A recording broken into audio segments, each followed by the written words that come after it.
Dalhousie road Pyarelal petrol pump के बिल्कुल सामने बनाए जा रहे स्लिपवे पर गली में लगने वाली छोटी टाइलों की बजाय पीडब्ल्यूडी अब बड़ी टाइलें 80 mm की लगाएगा। ये बात आज पीडब्ल्यूडी के एक्सीएन मनमोहन सिंह सरंगल और मेयर पन्नालाल भाटिया ने स्लिपवे का दौरा करने के बाद पत्रकारों से कही। वहीं मेयर पन्नालाल भाटिया ने कहा कि बीते कल इस स्लिपवे पर 60 mm की टाइलें लगाने का मामला विधायक अमित विज के ध्यान में आया था और उन्होंने तुरंत इस संबंध में पीडब्ल्यूडी विभाग को स्थिति का जायजा लेकर लोगों की सुविधा के अनुसार ही स्लिपवे बनाने की बात कही। उन्होंने कहा कि शायद पहले जो इसका एस्टीमेट बनाया गया था उस समय इस बात का ध्यान नहीं रखा गया, परंतु समस्या के बारे में पता चलते ही उसे हल करवा दिया गया। वहीं ट्रस्ट चेयरमैन से मतभेद को लेकर कहा कि उनके साथ किसी भी तरह का कोई मतभेद नहीं है, क्योंकि इस रोड पर जब हरियाली के बाद पौधे लगाए गए थे तो वह खुद मौके पर मौजूद थे तथा सारा काम उनकी देखरेख में हुआ था।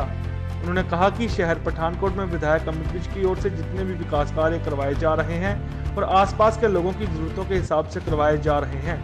यदि किसी को कोई भी समस्या आती है तो उसे तुरंत हल करवा दिया जाता है तथा यहाँ पर भी ऐसा ही है। वहीं मौके पर मौजूद एक्सीएन मनमोहन सिंह सरंगल ने कहा कि 60 mm की सड़क पर टाइलें लगाने का एस्टीमेट पहले बनाया गया था, अब यहाँ पर 80 mm की टाइलें लगाई जाएंगी और यदि कोई अन्य समस्या भी सामने आती है तो उसे भी पहल के आधार पर हल किया जाएगा। ਅੱਜ ਦਾ ਜਿਹੜੀ ਇੱਥੇ ਦੀ ਪ੍ਰੈਸ ਕਾਨਫਰੰਸ ਹੈ ਉਹਦੇ ਵਾਸਤੇ ਅਸੀਂ ਇਸ ਕਰਕੇ ਆਏ ਹਾਂ ਕਿਉਂਕਿ ਕੱਲ ਇੱਕ ਸਾਡੇ ਚੇਅਰਮੈਨ ਇੰਪਰੂਵਮੈਂਟ ਟਰਸਟ ਸ਼੍ਰੀ ਵਿਭੂਤੀ ਸ਼ਰਮਾ ਜੀ ਨੇ ਇੱਕ ਮਾਮਲਾ ਸਾਡੇ ਐਮਐਲਏ ਸਾਹਿਬ ਦੇ ਧਿਆਨ ਦੇ ਵਿੱਚ ਲਿਆਂਦਾ ਸੀ, ਕਿਉਂਕਿ ਇੱਥੇ ਜਿਹੜਾ ਕੰਮ ਹੋ ਰਿਹਾ ਸਲਿਪਵੇ ਦਾ, ਇੱਥੇ ਜਿਹੜੀ ਟਾਇਲ ਲੱਗ ਰਹੀ ਹੈ 60 mm ਦੀ ਲੱਗ ਰਹੀ ਆ ਤੇ ਉਹਨਾਂ ਦਾ ਕਹਿਣਾ ਸੀ ਵੀ ਇੱਥੇ ਪਹਿਲੇ 80 mm ਦੀ ਟਾਇਲ ਲੱਗੀ ਸੀ ਤੇ ਹੁਣ ਵੀ 80 ਦੀ ਲੱਗਣੀ ਚਾਹੀਦੀ ਆ।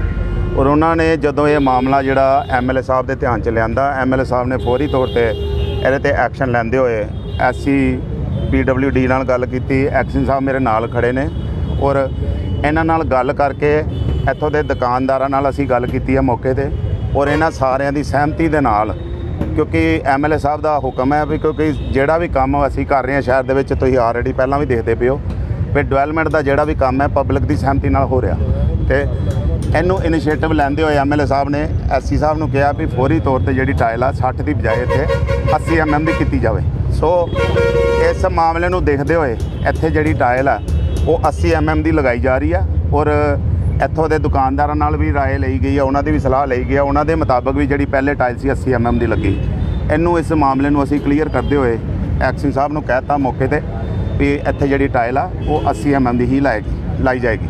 पीडब्ल्यूडी एक्सपर्ट है इस मामले से काम करवाते पे हैं, पर इस मामले से अनगैली कितना होगी? देखो जी ਇਹਦੇ ਬਾਰੇ ਤੁਹਾਨੂੰ ਮੇਰੇ ਨਾਲ ਐਕਸ਼ਨ ਹੈਗੇ ਨੇ, ਪੀਡਬਲਯੂਡੀ ਖੜੇ ਆ, ਇਹ ਤੁਹਾਨੂੰ ਦੱਸ ਦਿੰਦੇ ਆ ਥੋੜਾ। ਲੋਕਾਂ ਵੱਲੋਂ ਵਿਰੋਧ ਨਾ ਕੀਤਾ ਜਾਂਦਾ ਤੇ ਮਤਲਬ 60 mm ਦੀ ਲੱਗਦੀ। ਹਾਂ ਬਿਲਕੁਲ ਤੁਹਾਡੇ ਨਾਲ ਮੈਂ ਸਹਿਮਤ ਹਾਂ ਇਸ ਗੱਲ ਤੋਂ, ਕਿਉਂਕਿ ਚੱਕਰ ਇਹ ਆ ਵੀ ਇਹਨਾਂ ਨੇ ਆਪਣੇ ਐਸਟੀਮੇਟ ਦੇ ਵਿੱਚ ਆਲਰੇਡੀ ਪਹਿਲਾਂ ਹੀ 60 mm ਦੀ ਲਈ ਆ, ਜਿਹਦੇ ਕਰਕੇ ਇਹਨਾਂ ਦਾ ਕਹਿਣਾ ਇਹ ਆ ਵੀ ਅਸੀਂ ਇੱਥੇ ਟਾਇਲ ਜਿਹੜੀ ਆ 60 mm ਦੀ ਲਈ ਸੀ, ਕਿਉਂਕਿ ਜਿਹੜਾ ਬੈੱਡ ਆ ਇੱਥੇ ਇਹਨਾਂ ਨੇ ਪਾਇਆ, ਪਹਿਲੇ ਇਹਨਾਂ ਨੇ 4 ਇੰਚੀ ਪਾਇਆ ਸੀ ਜਾਂ 6 ਇੰਚੀ ਪੈਣਾ ਸੀ, ਹੁਣ ਇਹਨਾਂ ਨੇ ਜਿਹੜਾ ਬੈੱਡ ਪਾਇਆ ਉਹ 8 ਇੰਚੀ ਦੇ ਲਾਗੇ ਛਾਗੇ ਜੋ ਹੈ ਦੱਸਦੇ ਆ ਉਹ ਪਾਇਆ।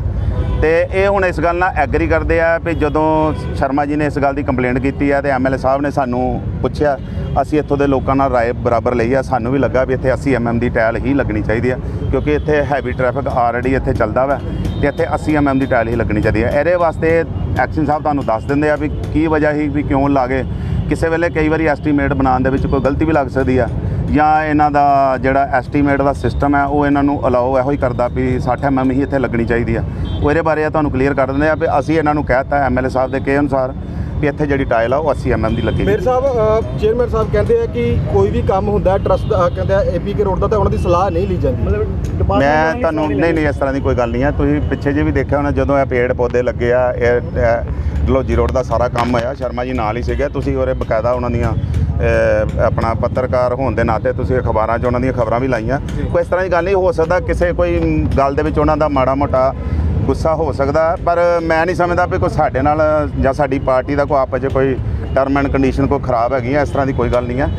ਜਦੋਂ ਦੇਖੋ ਉਹਨਾਂ ਨੇ ਇਹ ਮਾਮਲਾ ਧਿਆਨ 'ਚ ਲਿਆਂਦਾ ਤੇ ਅਸੀਂ ਲੋਕ ਫੌਰੀ ਤੌਰ ਤੇ ਨੈਕਸਟ ਡੇ ਹੀ ਇੱਥੇ ਆ ਗਏ ਹਾਂ, ਕਿਉਂਕਿ ਐਮਐਲਏ ਸਾਹਿਬ ਤੁਸੀਂ ਦੇ ਦਿਓ, ਮੇਰੇ ਨਾਲ ਟਰਸਟੀ ਵੀ ਨੇ, ਮੇਰੇ ਨਾਲ ਸਾਰੇ ਕਾਉਂਸਲਰ ਸਾਹਿਬਾਨ ਨੇ, ਸਾਰੇ ਆਏ ਦੇ ਨੇ, ਬਿੱਕੂ ਜੀ ਨੇ, ਸਾਡੇ ਆਪਣਾ ਵਿਜੇ ਜੀ ਨੇ, ਆਪਣਾ ਸਾਡੇ ਬਬਲੀ ਜੀ ਨੇ, ਬੰਟੀ ਜੀ ਨੇ ਔਰ ਸਾਡੇ ਕਾਉਂਸਲਰ ਸਾਹਿਬਾਨ ਵੀ ਇੱਥੇ ਆਏ ਦੇ ਮੌਕੇ ਤੇ। ਸਾਡਾ ਇਦਾਂ ਦਾ ਕੋਈ ਨਹੀਂ ਹੈਗਾ। ਸ਼ਰਮਾ ਜੀ ਸਾਡੇ ਆਪਣੇ ਨੇ, ਚੇਅਰਮੈਨ ਸਾਡਾ ਕਾਂਗਰਸ ਪਾਰਟੀ ਦਾ ਔਰ ਸਾਡੇ ਸਾਥੀ ਨੇ, ਸਾਡੇ ਭਰਾ ਨੇ, ਉਹਨਾਂ ਨਾਲ ਸਾਡਾ ਕੋਈ ਗਿਲਾ ਸ਼ਿਕਵਾ ਨਹੀਂ ਆ। ਇਹ ਜ਼ਰੂਰ ਹੈ ਵੀ ਉਹਨਾਂ ਨੇ ਇੱਕ ਵਧੀਆ ਤਰੀਕਾ ਕਰਕੇ ਐਮਐਲਏ ਸਾਹਿਬ ਦੇ ਇਸ ਗੱਲ ਨੂੰ ਧਿਆਨ 'ਚ ਲਿਆਂਦਾ ਵੀ ਇੱਥੇ ਜਿਹੜੀ ਟਾਇਲ ਆ ਉਹ 80 mm ਦੀ ਲੱਗਣੀ ਚਾਹੀਦੀ। ਉਹ ਹਰ ਵਾਰੀ ਅਖਬਾਰ ਦਾ ਹੀ ਕਿਉਂ ਸਹਾਰਾ ਲੈਂਦੇ ਆ ਕਿਸੇ ਮੁੱਦੇ ਨੂੰ ਉਠਾਉਣ ਲਈ? ਦੇਖੋ ਕਿਸੇ ਵੇਲੇ ਇਦਾਂ ਹੁੰਦਾ, ਦੇਖੋ ਹਰ ਬੰਦੇ ਦੀ ਇੱਕ ਸਿਆਸਤ ਦਾ ਆਪਣਾ ਢੰਗ ਹੁੰਦਾ, ਤੇ ਜਦੋਂ ਉਹਨਾਂ ਨੂੰ ਜਿਹੜਾ ਬੈਟਰ ਲੱਗਦਾ ਹੋਏਗਾ ਉਹਨਾਂ ਨੇ ਕੀਤਾ ਹੋਏਗਾ। ਮੈਂ ਨਹੀਂ ਸਮਝਦਾ ਕੋਈ ਇਦਾਂ ਦੀ ਕੋਈ ਗੱਲ ਆ। ਬਹੁਤ ਜਲਦੀ ਸਾਡਾ ਪੂਰਾ ਇਸ ਕੰਮ ਦੇ ਉੱਤੇ ਧਿਆਨ ਰਹੇਗਾ। ਜਿੰਨੀ ਜਲਦੀ ਤੋਂ ਜਲਦੀ ਅਸੀਂ ਆਪਣੇ ਸ਼ਹਿਰ ਨੂੰ, ਆਪਣੇ ਦੁਕਾਨਦਾਰ ਭਰਾਵਾਂ ਨੂੰ ਰਿਲੀਫ ਦਵਾ ਸਕਨੇ, ਅਸੀਂ ਬਹੁਤ ਜਲਦੀ ਹੀ ਇਹਨਾਂ ਨੂੰ ਇਸ ਸਮੱਸਿਆ ਨੂੰ ਖਤਮ ਕਰਾਂਗੇ ਔਰ ਜ਼ਿਆਦਾ ਤੋਂ ਜ਼ਿਆਦਾ ਘੱਟ ਤੋਂ ਘੱਟ ਸਮੇਂ ਦੇ ਵਿੱਚ ਇਹਨਾਂ ਨੂੰ ਰਿਲੀਫ ਦਵਾਵਾਂਗੇ। ਦੁਕਾਨਦਾਰ ਭਰਾਵਾਂ ਨੂੰ ਇਹ ਦੱਸਣਾ ਵੀ ਚਾਹੁੰਦਾ, ਇਹਨਾਂ ਦੀ ਇੱਕ ਫੌਰਨ ਤੌਰ ਤੇ ਇੱਥੇ ਆਉਣ ਦੇ ਬਾਅਦ ਸਾਨੂੰ ਇੱਕ ਡਿਮਾਂਡ ਆਈ ਹੈ ਇੱਥੋਂ ਦੇ ਬਾਥਰੂਮ ਵਾਸਤੇ।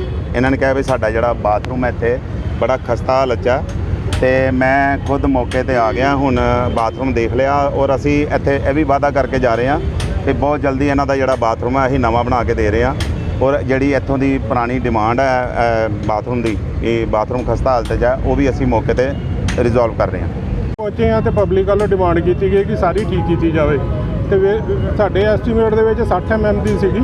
ਫਿਰ ਉਹ ਐਮਐਲਏ ਸਾਹਿਬ ਨੇ ਵੀ ਕਿਹਾ ਕਿ ਜੇ ਹੋ ਸਕਦਾ ਤਾਂ 80 mm ਦੀ ਕਰ ਦਿਓ, ਤੇ ਲੋਕਾਂ ਵੱਲੋਂ ਵੀ ਕਿਹਾ ਗਿਆ ਕਿ 80 mm ਦੀ ਲਗਾਈ ਹੈ। ਫਿਰ ਆਪਣੇ ਬੌਸ ਨਾਲ ਗੱਲ ਕੀਤੀ ਹੈ ਤੇ ਉਹਨਾਂ ਨੇ ਵੀ ਕਹਿ ਦਿੱਤਾ ਕਿ ਚਲੋ ਥੋੜਾ ਜਿਹਾ ਹੈਗਾ ਫਰਕ ਪੈਂਦਾ, 80 mm ਦੀ ਲਗਾਤੀ ਜਾਏਗੀ। ਸਰ ਸ਼ਹਿਰ ਜਿਹੜਾ ਐਸਟੀਮੇਟ ਦੇ ਸਿਰ ਤੇ ਚੱਲਦਾ, ਉਹ ਵਧੀਆ ਕੰਮ ਹੈ ਉਹਦੇ ਸਿਰ ਤੇ ਚੱਲਦਾ। ਸਰ ਜਿਹੜੇ ਚੀਜ਼ ਐਸਟੀਮੇਟ ਪਹਿਲਾਂ ਬਣਦਾ ਉਹਦੇ ਸਿਰ ਤੇ ਹੀ ਪੈਸੇ ਮਿਲਦੇ ਆ, ਤੇ ਫਿਰ ਹੀ ਅੱਗੇ ਕੰਮ ਚੱਲਦਾ ਜੀ। ਜੇਕਰ ਸਰ ਉਹ ਐਸਟੀਮੇਟ ਦੇ ਕਾਰਨ ਦਾ ਕੰਮ ਹੈ ਉਹ ਸਹੀ ਤਰੀਕੇ ਨਾਲ ਨਹੀਂ ਚੱਲਦਾ, ਸਰ ਅਸੀਂ ਹਫਤੇ ਵਿੱਚ ਟੁੱਟ ਜਾਂਦੀ ਆ, ਉਹ ਐਸਟੀਮੇਟ ਹੈ ਤੁਹਾਡਾ ਗਲਤ ਸਾਬਤ ਸਾਡਾ ਠੇਕੇਦਾਰ ਉਸ ਗੱਲ ਦਾ ਜ਼ਿੰਮੇਵਾਰ ਹੈ। ਜੇ ਟੁੱਟੇਗੀ ਤਾਂ ਉਹਨੂੰ ਉਹ ਸਾਲ ਵਾਸਤੇ ਜ਼ਿੰਮੇਵਾਰ ਹੈਗਾ, ਉਹ ਰਿਪੇਅਰ ਕਰੇਗਾ। ਤੇ ਸਰ ਕੀ ਜਨਤਾ ਇਹ ਰਿਪੇਅਰ ਦੇ ਚੱਕਰ ਦੇ ਵਿੱਚ ਹੀ ਫਸੀ ਰਹੇਗੀ ਕਿ ਤੁਸੀਂ ਟੁੱਟਦਾ ਰਵੇ ਤੇ ਰਿਪੇਅਰ ਹੁੰਦਾ ਰਹੇ? ਨਹੀਂ, ਟੁੱਟਦਾ ਕਿਉਂ ਰਵੇ? ਅਸੀਂ ਵੀ ਕੋਈ ਸਪੈਸੀਫਿਕੇਸ਼ਨ ਲੈ ਕੇ ਕੀਤੀ ਆ। ਅਸੀਂ ਸੜਕ ਦੇ ਕਿਨਾਰੇ 1-1 ਮੀਟਰ ਲਈ ਸੀਗੀ। ਇੱਥੇ ਲੋਕਾਂ ਨੇ ਡਿਮਾਂਡ ਕੀਤੀ ਕਿ ਇਹ ਸਾਰਾ ਹੀ ਕੀਤਾ ਜਾਵੇ, ਜਦ ਕਿ ਇਹ ਸਾਡੇ ਸਕੋਪ ਰਿਵਿਊ ਵਿੱਚ ਪਹਿਲਾਂ ਨਹੀਂ ਸੀ ਹੈਗਾ, ਤੇ ਇਹ ਲੋਕਾਂ ਦੀ ਡਿਮਾਂਡ ਤੇ ਪਬਲਿਕ ਦੀ ਰਾਏ ਮੁਤਾਬਕ ਹੀ ਕੀਤਾ ਗਿਆ। ਤੇ ਇਸ ਕਰਕੇ ਸਾਡੇ ਐਸਟੀਮੇਟ ਮੁਤਾਬਕ ਸਾਡਾ ਕੰਮ ਠੀਕ ਸੀਗਾ। ਉਹ ਹੁਣ ਜਿਸ ਤਰ੍ਹਾਂ ਇੱਥੇ ਹੈ, ਇਹ ਕਿਉਂਕਿ ਜ਼ਿਆਦਾ ਚੌੜੀ ਹੋ ਜਾਂਦੀ ਹੈ, ਇੱਥੇ ਟਰੱਕ ਲੰਘਣ ਦੀ ਸੰਭਾਵਨਾ ਜ਼ਿਆਦਾ ਰਹਿੰਦੀ, ਇਸ ਕਰਕੇ ਇੱਥੇ 80 ਕਰਵਾਈ ਹੈ। ਐਕਸ਼ਨ ਸਾਹਿਬ ਸਲਿਪਵੇ ਦਾ ਕੰਮ ਪਿਛਲੇ ਲੰਬੇ ਸਮੇਂ ਤੋਂ ਹੋੜਿਆ ਹੋਇਆ, ਔਰ ਹੁਣ ਫਿਰ ਦੁਬਾਰਾ ਹੀ ਪੋਜੀਸ਼ਨ ਹੁਣ ਕਿੰਨੇ ਟਾਈਮ ਜਿਹੜਾ ਟਾਰਗੇਟ ਸਰ ਟ੍ਰੈਫਿਕ ਦੇ ਵਿੱਚ ਟਾਈਮ ਤਾਂ ਲੱਗਦਾ ਹੀ ਹੁੰਦਾ, ਕੋਈ ਇਹ ਤੇ ਹੈ ਨਹੀਂ ਕਿ ਆਪਾਂ ਕਹੀਏ ਕਿ ਤੁਸੀਂ ਦੁਕਾਨਾਂ ਬੰਦ ਕਰਕੇ ਘਰ ਨੂੰ ਚੱਲ ਜਾਓ ਤੇ ਅਸੀਂ ਕੰਮ ਕਰ ਦਈਏ। ਫਿਰ ਤੇ ਆਪਾਂ 10 ਦਿਨ 'ਚ ਕਰ ਦਿਆਂਗੇ, 5-7 ਦਿਨ 'ਚ ਕਰ ਦਿਆਂਗੇ, ਪਰ ਜਦੋਂ ਸਾਰੀ ਚੀਜ਼ਾਂ ਚਲਾਉਣੀਆਂ ਹੋਣ ਤਾਂ ਉਦੋਂ ਟਾਈਮ ਲੱਗਦਾ ਹੀ ਹੁੰਦਾ। ਹੁਣ ਐਕਸਪੈਂਡ ਨੂੰ ਕੀਤਾ ਜਾ ਰਿਹਾ, ਕਦ ਤੱਕ ਕੰਪਲੀਟ ਕੀਤਾ ਜਾਏਗਾ? ਪਰ ਉਹ ਲੱਗੇਗਾ ਟਾਈਮ, ਤਾਂ ਕੰਮ ਕਰ ਰਹੇ ਆ, ਕੰਮ ਕਰਨ ਦੇ ਨਾਲ ਹੀ ਹੋਏਗਾ। ਥੋੜੇ ਦਿਨ ਤੇ ਫਿਰ ਵੀ 5-7 ਦਿਨ ਤੇ ਲੱਗਣਗੇ। वीडियो जर्नलिस्ट अभिषेक भारद्वाज के साथ अजय सैनी की रिपोर्ट।